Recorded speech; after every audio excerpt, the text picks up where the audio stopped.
Hello, I'm Denver Henderson for the Williams County Public Library, continuing our series, Lay Me Down to Rest, the Cemeteries of Williams County. We are still in Jefferson Township. If you head due east out of Montpelier on Route 107, you'll find a small cemetery, the Lash Cemetery. Now, the Lash Cemetery has a founding story, unlike most of the cemeteries. I am standing behind the first two burials in Lash Cemetery. Eli and Jesse Best. They were brothers. They headed to Williams County in 1839 ahead of their family. When they came here, they started to clear the land and make a settlement. Unfortunately, they drank tainted water, according to Charles Grimm in his research. Jesse died in late October of 1840, and Eli followed a few weeks later, and they were buried here on the property. A few months later, their widows arrived here and met the sad news that both of their husbands were dead. One of the widows married and is buried in another cemetery, but Jesse's widow is buried here in Lash Cemetery.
Michael Dole and his family arrived in Williams County in the 1840s.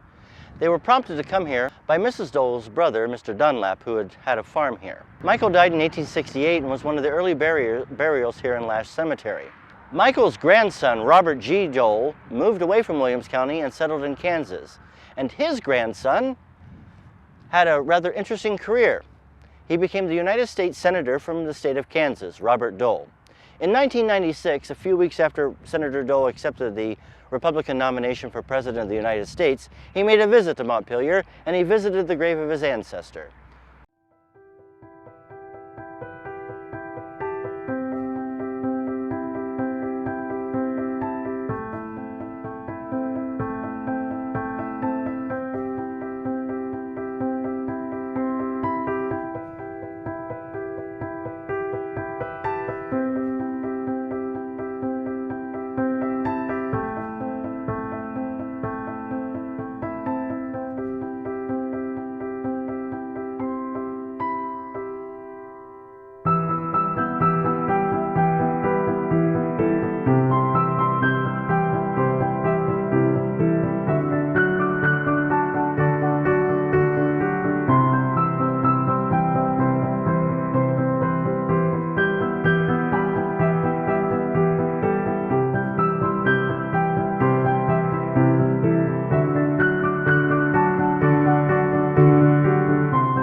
In his 1974 research, local historian and Bryan Mayor Paul Van Gundy stated that Lash Cemetery got its name not from a family, but from an undertaker, Nathan G. Lash, who was the undertaker in Montpelier, Ohio.